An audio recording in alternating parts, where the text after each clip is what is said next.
Hello दोस्तों, मैं ज़ुबैर अहमद। मैं फिर से आपके सामने एक स्टॉक लेकर के आ गया हूं जो सऊदी अरब का है और आपको बड़ा प्रॉफिट दे सकता है। दोस्तों, इस कंपनी का नाम है अलजोफ मिनरल वाटर बॉटलिंग कॉरपोरेट और इसका नंबर है 9530। दोस्तों, आज हम इस स्टॉक का एनालिसिस करने वाले हैं और हर बार की तरह आपको मैं कुछ बातें इसका एनालिसिस करने से पहले बता देता हूं। मैं कोई प्रोफेशनल इन्वेस्टर एडवाइज़र नहीं हूं। जो भी कुछ मैं आपको यहाँ बता रहा हूँ वो सिर्फ मेरी राय है, मेरा व्यू है। मैं कोई बहुत बड़ा एक्सपर्ट नहीं हूँ। बस मैं आपको सिखाने की कोशिश करता हूँ और अगर आपकी कोई हेल्प कर सकता हूँ तो आपकी मदद करने की कोशिश करता हूँ। जो भी कुछ आप करते हो वो आपकी खुद की जिम्मेदारी होगी। आपका मिलने वाला प्रॉफिट भी आपका होगा, मिलने वाला नुकसान भी आप ही का होगा। मैं भी बहुत सारी गलतियाँ अपने इन ट्रेडिंग और इन्वेस्टमेंट में करता हूँ। तो डिस्क्लेमर के बाद चलिए इस कंपनी के बारे में जानते हैं। देखिए, सऊदी अरब के अंदर जब भी आप किसी भी मार्केट के अंदर जाते होंगे आपको बहुत सारी बोतल पानी की मिलती होंगी। अलग अलग कंपनियां अलग अलग नाम की वहां पर होती हैं, जिनमें से बहुत सारी फेमस हैं, बहुत सारी नई नई आती रहती हैं। तो उन सब में से अक्सर कंपनियां तो स्टॉक मार्केट में लिस्ट नहीं है, लेकिन जो कंपनियां लिस्ट हैं वो कंपनियों का भी परफॉर्म कुछ अच्छा नहीं है। लेकिन किसी न किसी सेक्टर के अंदर, किसी न किसी ग्रुप के अंदर कोई ना कोई एक कंपनी ऐसी होती है जो अच्छा परफॉर्म करती है, जो आपको अच्छा प्रॉफिट दे सकती है। तो दोस्तों, उनमें से एक कंपनी ये है अलजोफ मिनरल वाटर। अलजोफ कंपनी नाम से आपने पानी की बहुत सारी बोतलें मार्केट के अंदर देखी होंगी, जिस पानी को थोड़ा अच्छा और हेल्दी माना जाता है। दोस्तों, इसका जो है हम पहले बात करते हैं फंडामेंटल में। तो फंडामेंटल इसका ओके है। पिछले तमाम जितने भी सालों से ये काम कर रही है, प्रॉफिट हमको दिखाया है। इस साल का जो पहला क्वार्टर है थोड़ी सी गिरावट अब उसके प्रॉफिट में देखने को मिली है, लेकिन ऐसा लगता है चार्ट देख करके जैसे बड़े बड़े इन्वेस्टर इस कंपनी के अंदर एक्टिव हो चुके हैं, इस कंपनी के स्टॉक को खरीदना शुरू कर दिया है। तो दोस्तों, मैं पीछे से इसको जरा छोटा कर लेता हूँ चार्ट को, ताकि आप लोग पूरा देख सको। तो ये हमारे सामने पूरा चार्ट है और मैंने यहाँ पर डेरी वाला चार्ट ओपन किया हुआ है। इसका मतलब होता है कि यहाँ बनने वाली हर एक कैंडल स्टिक को बनने में एक दिन लगा है। तो अगर हम डे का चार्ट खोलते हैं तो हमको ये थोड़ा लंबा दिखाई देगा, ठीक है, लेकिन चीज़ें हमारे सामने क्लियर भी होंगी। तो हम लोग जैसा कि चार्ट में देख सकते हैं कि लगातार 3 साल से और 3 साल के आसपास से ये नीचे ही गिरता हुआ आ रहा है। यहाँ तक आप देख सकते हो नीचे गिरा। अब जा कर के इस साल इसने कुछ अच्छा सा काम किया है और हमको एक बुलिश सिग्नल दिया है। बुलिश सिग्नल मतलब ऊपर जाने की एक छोटी सी कन्फर्मेशन दी थी। लेकिन क्या ये ऊपर जा पाएगा यहाँ तक? तो हमने, जैसा कि हम पीछे से बात करते हुए आ रहे हैं, टेक्निकल एनालिसिस के अंदर भी हमने बातें करी हैं इस चीज़ को लेकर के कि जब भी स्टॉक बुलिश होता है, 200 मूविंग एवरेज के ऊपर जाता है, तो बहुत ज़रूरी है कि अगर इसको ऊपर जाना है तो पहले यहाँ पर थोड़ा सा काम करना पड़ेगा इन जगहों पर। लेकिन यहाँ हुआ क्या है? यहाँ पर हुआ ये है कि स्टॉक सिर्फ एक बार यहाँ पर टच किया और ऊपर जाने की इसने कोशिश करी, जो कि ऊपर जाने के रूल के खिलाफ है। और हमारे टेक्निकल एनालिसिस और प्राइस बिहेवियर ये बताता है कि ये ज़्यादा ऊपर नहीं जा पाएगा। और ऐसा ही हुआ, यहाँ पर आने के बाद ये नीचे की तरफ गिरा।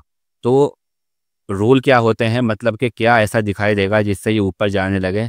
तो मैं पीछे की वीडियो से लगातार बातें करता हुआ आ रहा हूँ कि बहुत ज़रूरी है कि जब भी स्टॉक को ऊपर जाना होगा वो पहले आराम करेगा, थोड़ा सा रेस्ट करेगा, वहाँ पर थोड़ा रुकेगा, कुछ टाइम तक 200 मूविंग एवरेज, ये जो काले कलर की लाइन है, इसके पास आकर के रुकेगा। तब जा कर के हम ये समझ सकते हैं कि अब ये ऊपर जाने के लिए तैयार है और एक ऐसा एरिया बना करके हमको देगा जहाँ से वो ऊपर नहीं जा पा रहा था। और जिस दिन पे वो ऊपर जाएगा हम वहाँ पर उसे खरीद करके एक बड़ा प्रॉफिट ले सकते हैं, जिसकी बात मैं लगातार पीछे की वीडियो से करता हुआ आ रहा हूँ कि हमको मौके की तलाश करनी चाहिए और यहाँ पर हमको वो मौका मिल रहा है। तो अगर ये स्टॉक अगर देखा जाए तो अब ये 200 मूविंग एवरेज के पास भी इसने काम करना, ये देख सकते हो, शुरू कर दिया है और 200 के नीचे नहीं आया, सिर्फ ऊपर ऊपर काम कर रहा है। तो इससे ये मालूम पड़ता है कि ये थोड़ा बुलिश रन में चल रहा है। और दूसरी चीज़ हम लोग देख सकते हैं कि ये अब कुछ इस तरह से बॉक्स के अंदर काम कर रहा है और ये भी हमारी एक कन्फर्मेशन वेटिंग का एरिया है कि यहाँ पर हमको अब तैयार होना चाहिए कि स्टॉक के अंदर कुछ होने वाला है, या तो ऊपर जाएगा बहुत ज़्यादा या फिर बहुत ज़्यादा नीचे जाएगा।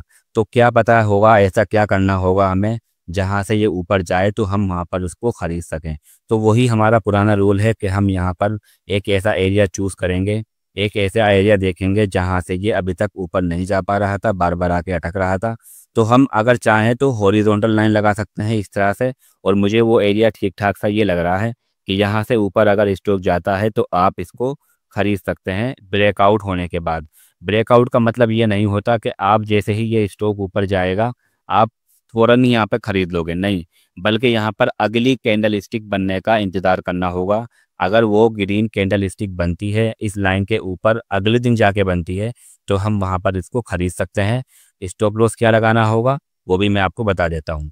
दूसरी चीज़ हमारे सामने ये हो सकती है कि हम इसको थोड़ा सा और एक्सपर्ट करने के लिए, थोड़ा एडवांस करने के लिए, यहाँ पर हम इस तरह की ट्रेड लाइन लगा सकते हैं जहाँ से स्टॉक बार बार आकर रुक रहा था। तो ये मैंने ट्रेड लाइन लगा दी, इस वाली लाइन को मैं डिलीट कर देता हूँ ताकि आपको समझने में आसानी हो। तो ये एक ऐसी जगह थी जहाँ से स्टॉक का प्राइस ऊपर नहीं जा पा रहा था।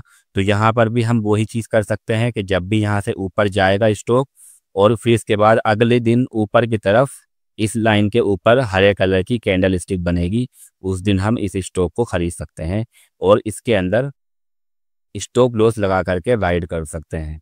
ठीक है, स्टॉप लॉस मतलब क्या होता है कि अगर आपने खरीदा और खरीदने के बाद स्टॉक नीचे गिरने लगा, आपका नुकसान होने लगा, तो कौन सी जगह ऐसी है जहां से आप छोटा सा नुकसान लेकर के बाहर निकल जाओगे। वो एरिया हमारे सामने एकदम क्लियर है।